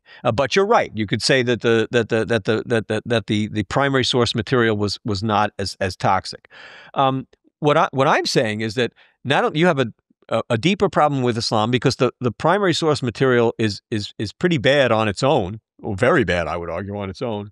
And it's amplified even more so by all the classical commentators, and now, unfortunately, the modern commentators. So why did you bring up the Nostra Aetate as an example of how we might deal with Islam, given the differences? Because we have to start somewhere. And I don't think it's going to happen. And there's no strain of mea culpa that I see in Islam. In other words, even these people that are pushing the Abraham Accords, they pretend that this material that's virulently anti-Semitic, that's being repeated by their highest clerical authorities, even if it's not being repeated by the leaders, doesn't exist. They operate on a premise that where the underlying assumption is, we're not going to talk about this, and I think that's completely self-destructive. I don't think you're ever going to get around this. I'm not saying that the challenges are greater; they are, I think. But does that mean you ignore the challenge? I don't think that's licensed to just ignore this toxic material. And like I said, I could only get Geert Wilders, who of course is dismissed as a notorious Islamophobe, to even comment on this wasn't. I mean, yes, Grand Imam Tayyab was talking about Quran 582, but what he said was that because of Quran 582, we've been harmed for 1,400 years and it's still going on. And that's on national Egyptian television. Now, surely that's something that the Jewish leaders, Jewish political leaders, Jewish religious leaders, to start with, other religious leaders could say, this is unacceptable. This is unacceptable. Can you imagine if then Cardinal Ratzinger had written a PhD thesis glorifying the most anti-Semitic writings of the Church Fathers, and then they would have made him Pope? He would have become Pope Benedict. In fact, the opposite. He was a great champion of Vatican II, and so I think that it's up. I think it's primarily the responsibility of Jewish leadership to challenge this over and over, because, Winston, it doesn't just take place at Al-Azhar. I can show you sermons that use these virulently anti-Semitic themes that are being preached across the United States. In fact, I live in Rhode Island. Right after that vehicular jihad carnage in New Orleans on New Year's Day, one person killed, I think? 15 killed. Oh, wow. Sorry, 15 killed. mistake. Yeah, 15 killed and 30 injured. 12 to 15 killed and 30 injured. I had given a lecture about a month earlier, and someone challenged me at the end of the lecture because I was talking about a lot of mosque sermons in the United States.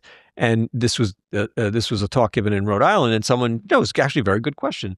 Have you looked at what's being preached in Rhode Island? And I admitted, I said, no, I haven't. And so just when New Orleans happened, and remember it was a Wednesday, the khutbahs, the Friday sermons were 2 days later. So I said, you know what? I'm going to watch one of the major mosques in Rhode Island. There's several. We're in a tiny state. Broadcasts its khutbahs live and then preserves them on Facebook. I watched it. My jaw dropped. This was 3 days after the carnage. First of all, there was no mention of it, and obviously they're not responsible, but they could have expressed some sympathy for the victims and how they could say whatever they want to say. It has nothing to do with Islam. There wasn't even any of that. They ignored that and ended with the sermon itself was about the solidarity of the global Muslim ummah, the Muslim community, and they cited a Quranic verse from the 48th surah, the 29th verse, which talks about how Muhammad is telling the Muslims that they must be kind amongst themselves and harsh to the disbelievers. I was like, 3 days? Are you kidding me? 3 days after New Orleans? But it got worse. The Arabic supplication at the end, and I can't understand oral Arabic, but I was just curious. So, I went to an academic translator who helped me with the book, and I went to an Intel translator that translates in real time for in this case for the IDF, and they concurred. He was calling for jihad against the disbelievers 3 days after New Orleans had happened in a mosque that I'd never paid attention to in Rhode Island. And then I was curious because all the sermons are archived. And then I went back to what was going on, in the period about a year or so after October 7th, 2023. And I saw a lot of the, anti-Semitic material that I'm unfortunately very familiar with, Jews as killers of prophets, Jews essentially as inveterately evil. If they can slaughter prophets, of course they can slaughter children in Gaza. I mean, this, and then 3 days before Christmas in 2023, but after October 7th, 2023, there was a brief discussion again, like why now, 3 days before Christmas, about this theological aspect of end of times in Islam, where the Muslim Jesus, Isa, who has nothing, I don't know if Raymond got into this with you at all, he has absolutely nothing to do with the Jesus of the Gospels. So he comes back as a full-throated Muslim and destroys Christianity. I'm like, why are you, I understand it's in the traditions. Why 3 days before Christmas must you discuss this in this manner with your flock? Why? Why do you have to do this 3 days before Christmas? I know it exists. You know it exists. Why do you do it? Why do you do it then? What kind of denomination was that mosque? Sunni. That's all Sunni. I know. Yeah, it was Sunni. Do you have a sense of Islam in America? We know about this. Is it Dearborn, which is a Muslim majority town, and then famously there's the Nation of Islam, which is a predominantly African American. Muslim group. That actually their influence is waning in the sense that they're moving to, as Malcolm X himself did, they're moving to Orthodox Islam because they have their talk about spaceships and a mothership and all kinds of crazy stuff. So they have on the one hand, Farrakhan is a very Louis Farrakhan. Yeah, Louis Farrakhan is a very popular personality, sadly. So he can spew his hatred of whites, of Jews, et cetera, and that's a problem. But they're marginalized in terms of the much larger now American Muslim community, which are Sunni, Shia, et cetera. The only thing I can tell you is that there was a very important paper published, I think it was 2011. It was remarkable. An Iraqi war vet worked with, I think one guy might have been an epidemiologist, and they constructed a survey instrument for this had to be done, clandestinely. So given the fluency of the guy that did all the work and collected all the data, he was given a score of Sharia compliance to surveil 100 mosques across the United States, a random representative sample of mosques, and then he went into them. This took a long time. He actually went into the mosques and looked at not only the sermons, but what was being and the way they were run, but what was being sold in the bookstores, et cetera, and tapes that were available and literature, et cetera. And he found that if you looked at the Sharia compliance, so how tight were the prayer rows, lack of jewelry, separation of men and women, etc. On the scale of Sharia compliance in the mosque, how likely were they to foment hatred towards non-Muslims and preach jihad, essentially? And of course, the more Sharia compliant they were, the more likely they were to engage in that kind of teaching and disseminate that kind of material. But most importantly is that 81%, so 81 of the mosques that he surveilled were in some way or other preaching jihadism and hatred of non-Muslims, and this is in the United States. 81%. And so it's a real problem here. The only group that I'm aware of that systematically reports on these sermons is the Middle East Media Research Institute, and they have a very high standard. They have great translators. They only pick out the worst things they find. I'm told, I've communicated with them because I told them about Rhode Island. They said, we're just so overwhelmed, we can't even use your stuff. I mean, so I put it out on my own. The videos were up there. We put them out. We explained them, et cetera. We went to politicians. Can you please talk about this? It's so bad in my state, in Rhode Island, that even so there was a terrible incident, Winston. There was two terrible incidents. A group of Brown students, I don't know if they were all Palestinian. Brown University students were on a break, and they were in Burlington, Vermont. And it turns out some crazed guy who was probably hallucinating at the time and had, I don't know, property boundary issues, shot one of them in the back, and the kid's now paralyzed. This was ginned up as an Islamophobic hate crime about a month after October 7th, 2023. And the prosecutor in Burlington was gung-ho to prosecute it as an Islamophobic hate crime. It turned out when the guy's social media profile was going through, he was a crazy leftist who was having psychiatric issues. He was pro-Hamas in his face, in his media, profile. And he's just nuts. He's just nuts, and they never prosecuted it as a hate crime. I don't think the case is fully resolved, but they're just prosecuting it. They did prosecute it as a hate crime. They decided that they had no evidence to prosecute it. Surely that's the right thing. They shouldn't have. They shouldn't have. Yeah. They should. He's deranged. So I mean, he obviously deserves punishment and some form, maybe it's a psychiatric hospital incarceration, some form of incarceration. But even a very woke prosecutor in Burlington, Vermont, which is, that's Bernie Sanders' home ground, they're not pursuing it as a hate crime. Around the same time in Rhode Island, there was a so-called Islamophobic shooting in front of the mosque that I've been telling you about, the Islamic Center of Rhode Island. And it luckily, in this case, I think it clearly was an attempted homicide, but the victim was basically shot in the buttocks, and it was the bullet passed right through. He was out of the hospital in 2 hours. He gave an interview, but the mosque and the victim of this shooting were ginning it up as an Islamophobic hate crime from the get-go, and as to my knowledge, still are. The police were very reluctant, and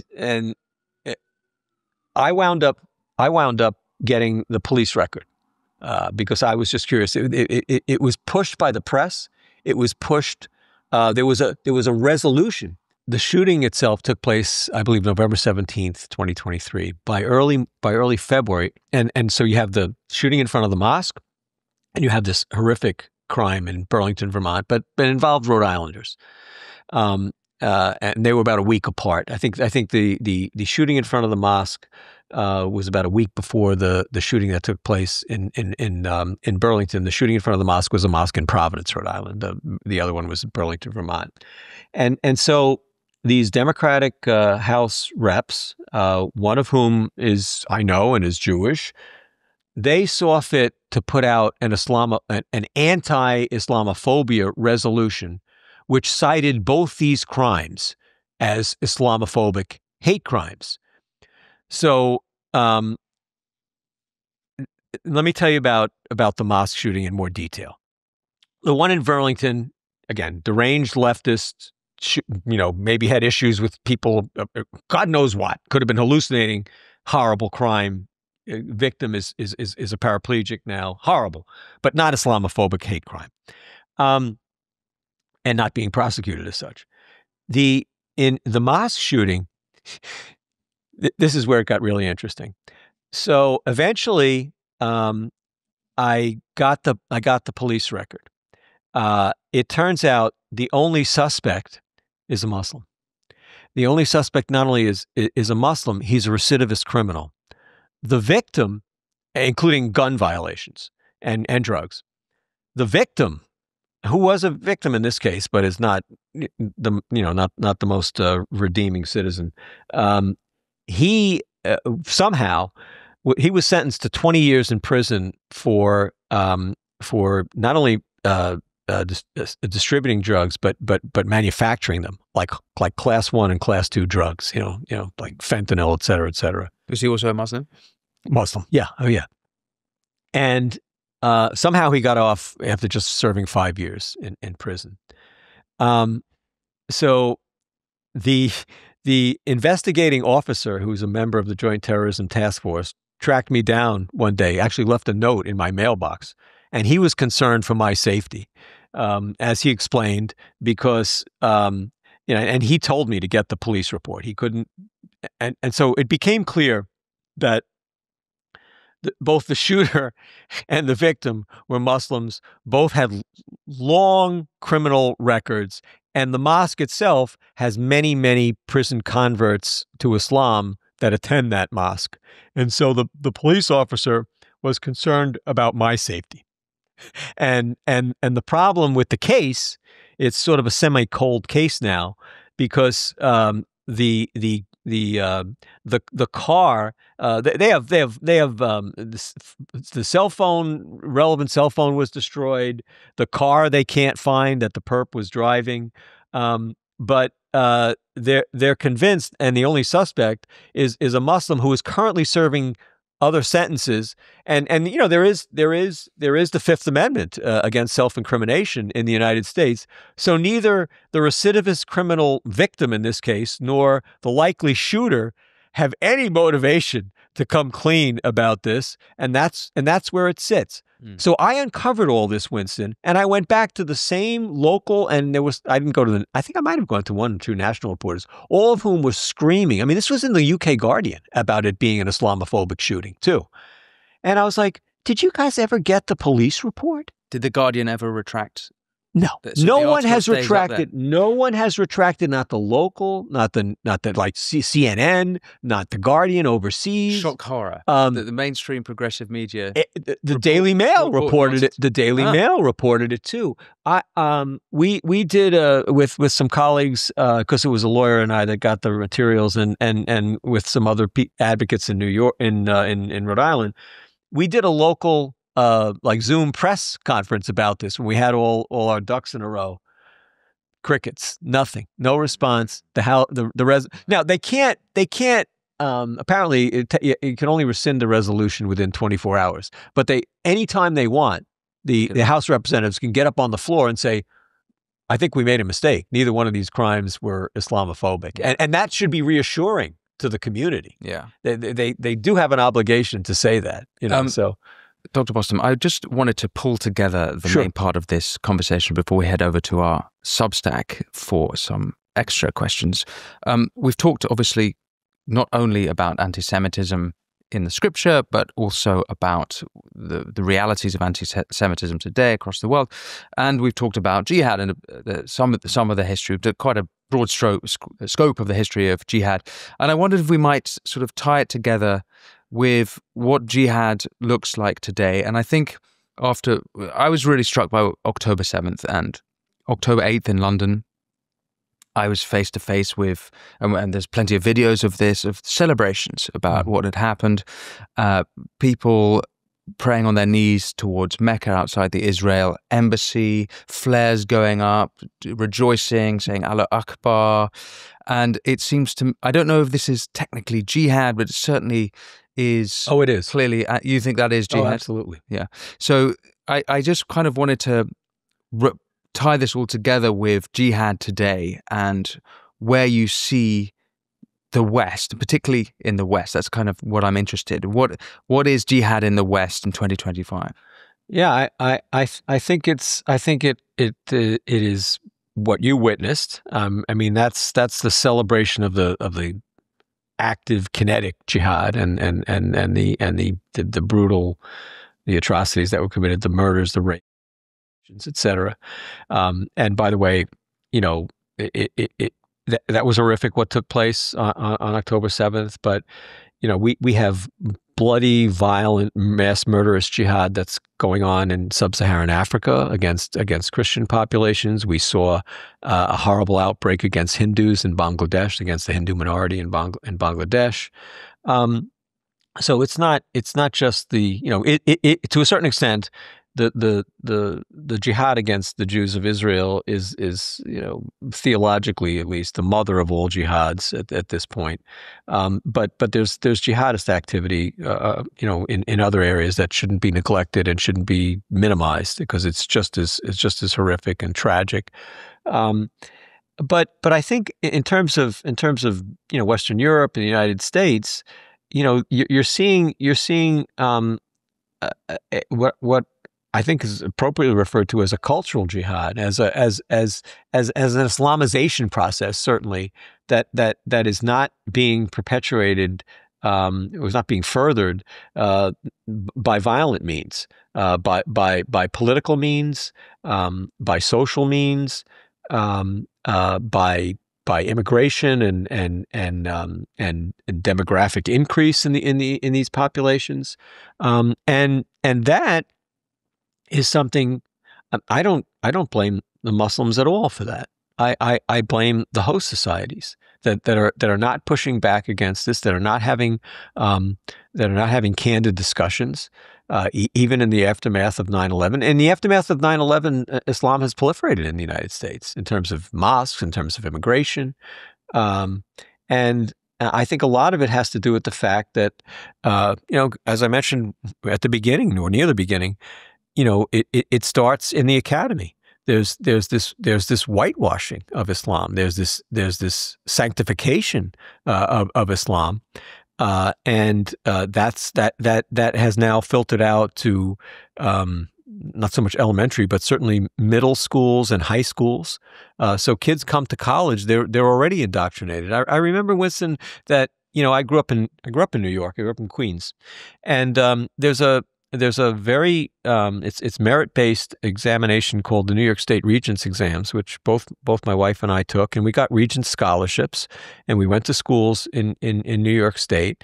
And I remember getting an alarming communication from someone that studies textbooks back in 2010, and he said, you know, I attribute, you know, getting the Regents scholarship to ultimately my professional career in medicine. And it was what really got me started. Same thing for my wife. So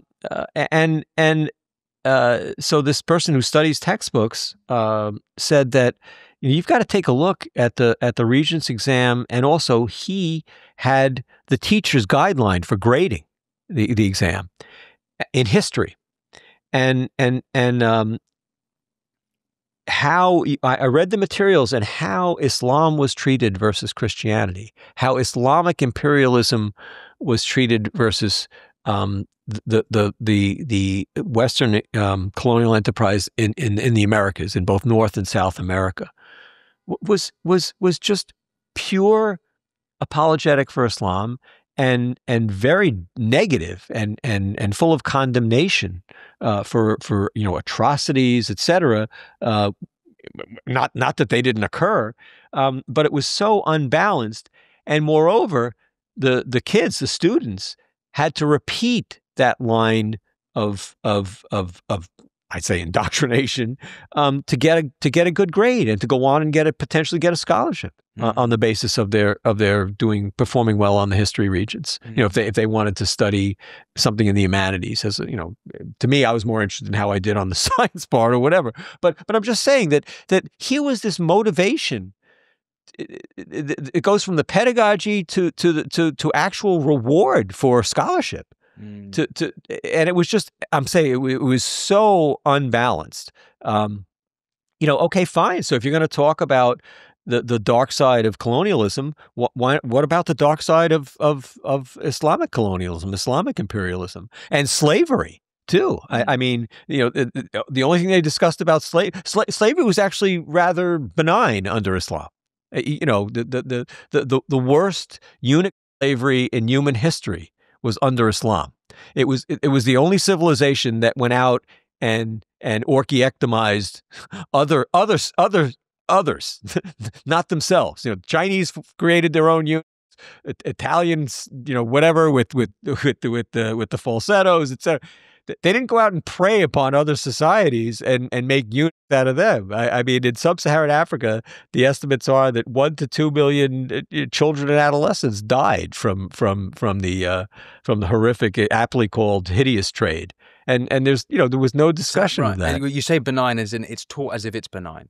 Oh yes. When was that? This was 2010. The hideous trade. Oh, the hideous trade. Oh God, well, if we talk about sub-Saharan Africa, initially you were manufactured through a lot of Slavic populations, through in Spain, in Muslim Spain. But then during the Ottoman period, the trade shifted primarily to sub-Saharan Africa, and so you had because they were struggling to get further north, or a lot of these territories were reconquered by Christian societies, and obviously, and then there was the British Navy was trying to put an end to it. So its last vestiges were in.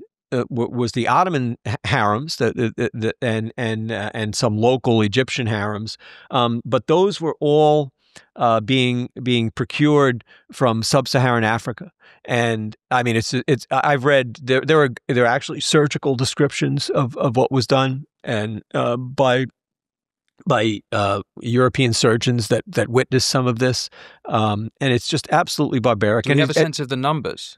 Yeah, so the estimates are that about 1 million or 2 million children died as a result of this. Because you have to remember, they barely had cautery, let alone anything approaching a sterile procedure, and they could the worst procedure was where they would remove both the testicles. They would bury the person in the sand, the child in the sand, to stop the bleeding. And then they would drag them across, the desert to be shipped out, through areas or like Somalia to go to the Arabian Peninsula and then on up to the Ottoman Empire. Why would they do that? What do they? To guard the harems. Whether they were the massive harems in the Ottoman Empire or more locally, smaller harems in other Muslim societies. And when I say I ask about the numbers, it's. We have a sense of the numbers of slaves in the New World. Right. I wondered if we had a sense of the numbers of slaves. I've seen estimates up to 20 million. 20 million. So it's also it's more enduring. So you have to realize it's beginning in the 7th century basically, and it's not being discontinued until the collapse of the Ottoman Empire. And in some places, it's only been outlawed recently. Like in West Africa, blanking on what there's the Islamic Republic of Mauritania. They only recently outlawed slavery. It was being practiced this is Arab on Arab slavery, basically, or I'm sorry, Arab on Muslim. It's Muslim on Muslim slavery. It's the Arabs of the north enslaving the indigenous black community in Mauritania. At one point, not that long ago, it was estimated that 5% of the population were slaves, like chattel, like real slaves. I know. It was very interesting. There was when Eldridge Cleaver was in prison, and he had a whole, he was a Panther, Black Panther, Black radical Marxist, but he at the end of his life he became a capitalist. He became entrepreneurial. And a lot of his thinking changed about many things. So he wrote this remarkable letter when he was in prison. And when the UN introduced the Zionism is racism resolution in 1975, and he sent it out, and obviously Jewish agencies were very happy to publish it, but what he said is that, look, when I was in Algeria as a black radical, they had slaves, they had black slaves then. The people, it was common in Algeria. And now he was very polemical, very he said quote unquote, I think the Arabs are the most racist people in the world. Who are they to condemn Zionism as racism? But it was very interesting getting that perspective from an communist black radical and his own experience. Yeah. So you're right to point to the rest of the world, but back to my last question about Islam, or rather jihad in the West. Do you think that are there people that you look to who from within Muslim communities who are perhaps this kind of leaders that we can be hopeful about? If I really see it, and this raises another important issue. If you're Muslims living in certainly relatively free societies like ours, and I think you have to be willing to tolerate other Muslims who have either formally apostatized from Islam, or are very secular, and not deal with them the way Islam deals with, like they're a limb that needs to be cut off from a tree. And that they have, because they're, and I've gone through this with, and Ibn Waraq wrote about this, that there's a larger society that these people come from. There's a larger civilization that comes from that's independent or semi-independent of religion, and they're not to be discarded, and say that they have no voice to speak, for the community. And the voices that I see that are reasonable about honest discussion of these issues, whether it's jihad, whether it's hatred of non-Muslims, unfortunately, I see are those that are no longer identifying themselves as pious Muslims. Certainly, maybe Muslims, but not pious Muslims. But their voices are suppressed, and they're demonized, and they're whatever the usual. They're the equivalent of an Uncle Tom. They're sellouts. They're this. They're that. They have a right. They have a right to speak about the civilization, and how it needs to undergo certain changes and compromises if we're all going to live together, comfortably. Dr. Bostom, a great pleasure speaking with you. I'm going to take this over to the Substack, where I've got a couple more questions. I wanted to get a bit more of the history. I'm kind of interested in knowing what you saw from primary sources around Constantinople, and I also want to get a little bit into the jihad of slavery. We've touched a little bit on it, but to the origins. When we looked at India, we looked at the death toll, but I wanted to maybe ask you about the slavery that was going on and the other razzias, I think they were called. Before we do that, can we bring attention to your book?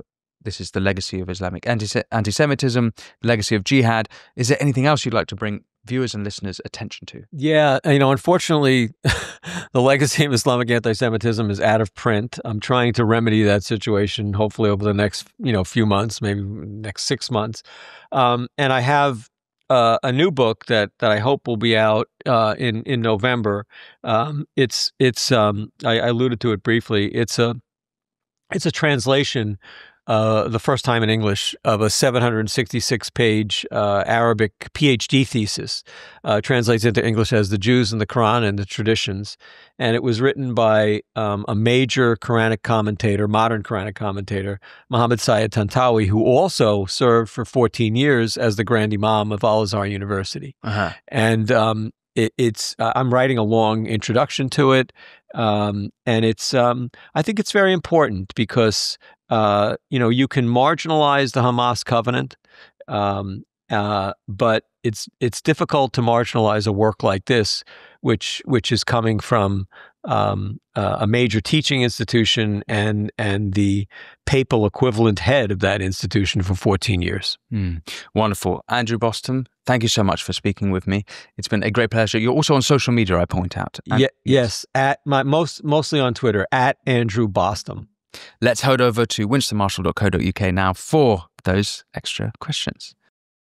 I wondered what you looked at Constantinople and the sacking of Constantinople.